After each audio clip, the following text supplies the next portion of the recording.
Welcome back to our Draw Near series. We've been focused on drawing near to God through prayer. But today we want to also talk about something else that you can do in addition to praying, and that's fasting. I don't know if you've ever fasted before. It can be a challenge giving up some aspect of your diet as you seek to express your dependence upon God. For some of you, it is a challenge just breaking the habit you would normally have. But for others, it's not about the difference or the change in your habit. The difficulty is related to hurt. Hurt from something that you were looking for God to do in your life that he didn't do. Maybe it was a healing you desperately sought God for. Or maybe just seeing someone you love suffer or even die. And God could have prevented you from experiencing that pain and didn't. And as a result of that, you just have a hard time with the whole idea of seeking God. I want you to understand, I can understand that thought. I can relate to that personally. You see, back in 2009, my wife was pregnant with our second daughter. And we had gone for an ultrasound. I remember going with her, and we had a very light mood.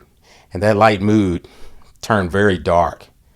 The doctor informed us that our daughter had a chromosomal defect and that she wouldn't live. He said she probably wouldn't survive birth. And so we were devastated. But at the same time, we were faithful. We believed God could change it. We believed God could heal our child. And so I remember fasting. And I was fasting and praying, and I wasn't fasting, missing a meal here or maybe only eating vegetables. I was not eating.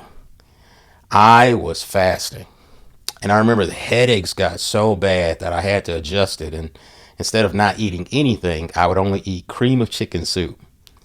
And I did that just believing God would heal our daughter. And she was born on April 21st, 2009.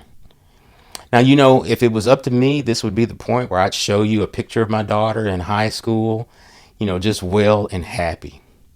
But that's not how the story would go. Our daughter was born in April, and she died that June. And again, we were crushed. But I wasn't just crushed about the death. I was crushed about my disappointment that God didn't do what he could do. And so I want you to understand that seeking God is something we all should do. But how do you seek God when it hurts? That's what we want to talk about today. And the way we're going to understand it is from someone else who sought God when it hurt. And that's King David. David, the one who, took on Goliath, the giant, the one who is described in the Bible as a man after God's own heart. David had seen a woman bathing named Bathsheba and lusted after her. And he had his servants go and bring her to him, and he acted on that lust, and she became pregnant. And so to hide his sin, he came up with a series of schemes. He first tried to have her husband Uriah return from the front lines of the war that the Israelites were fighting, so that he might be with his wife and cover up his own sin. But he was noble and chose to sleep outside. So David came up with a better scheme, or I should say a worse scheme. He informed him to be returned to the front lines and gave directions that when the fighting was the fiercest, to withdraw suddenly and to leave Uriah to die. And that's what happened. And then after he was dead, David married his widow, Bathsheba. And so after the child was born, God sent a prophet named Nathan to him to confront him about his sin. And here's what David's response was after this confrontation. David said to Nathan, "I have sinned against the Lord." And Nathan said to David, "The Lord also has put away your sin. You shall not die. Nevertheless, because of this deed, you have utterly scorned the Lord. The child who is born to you shall die." Then Nathan went to his house. And the Lord afflicted the child that Uriah's wife bore to David, and he became sick. David therefore sought God on behalf of the child. And David fasted and went in and lay all night on the ground. And the elders of his house stood beside him to raise him from the ground, but he would not, nor did he eat food with them. On the seventh day the child died. And the servants of David were afraid to tell him that the child was dead, for they said, "Behold, while the child was yet alive, we spoke to him, and he did not listen to us.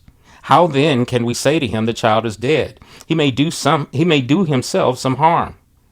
But when David saw that his servants were whispering together, David understood that the child was dead.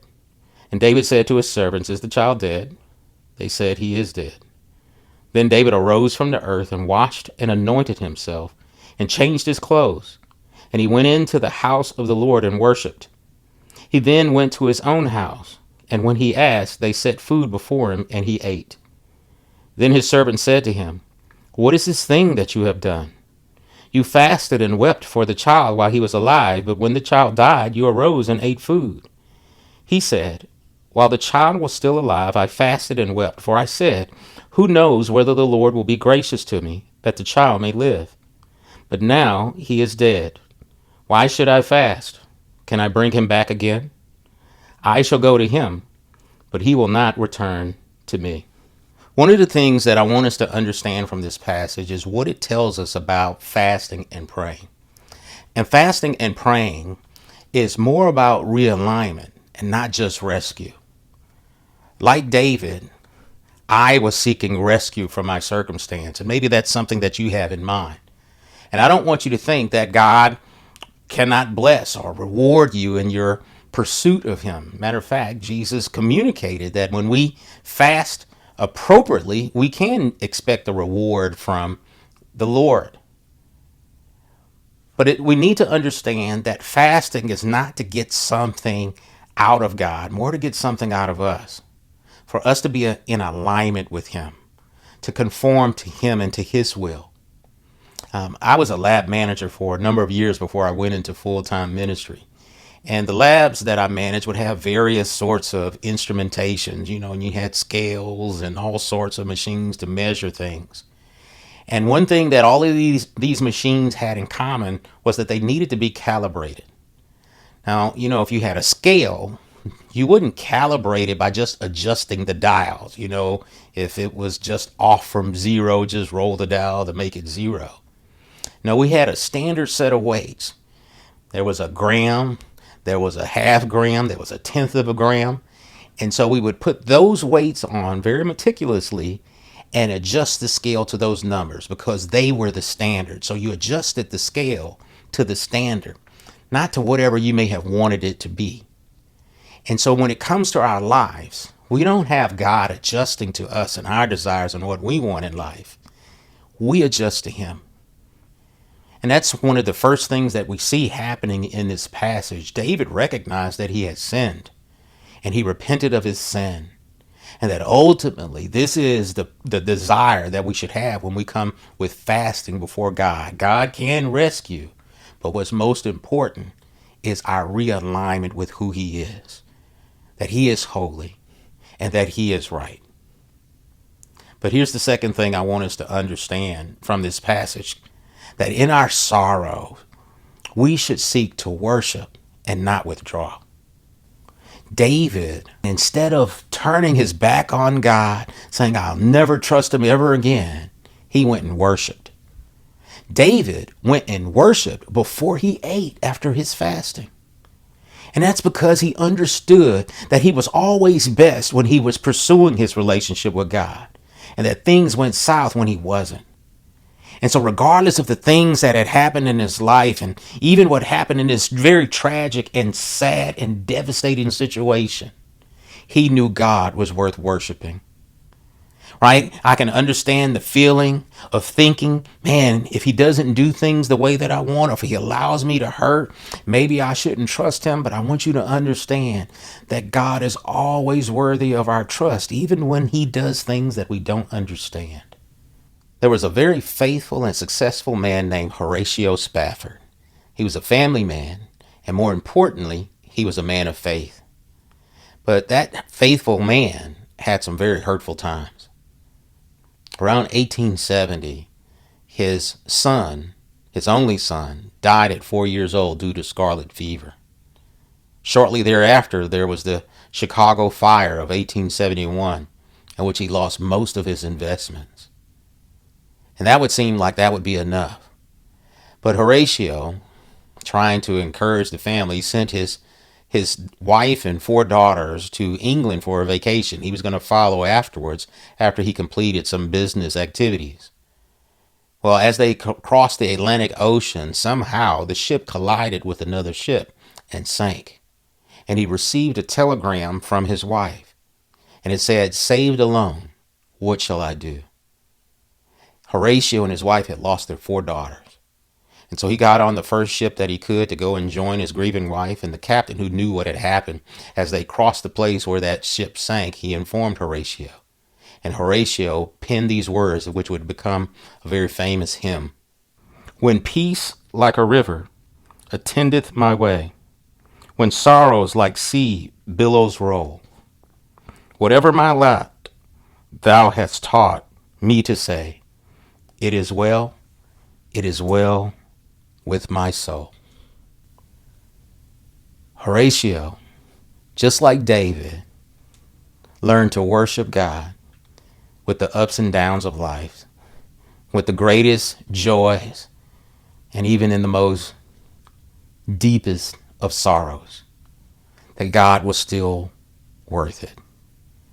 And David speaks to something that I don't think he fully understood at the time, that gives us hope even in these sorrowful times. One of the last things he said to his servants was that, "Listen, there's nothing I can do now that my child has died. I can't bring him back. He won't come to me, but I'll go to him." David anticipated a reunion with his son.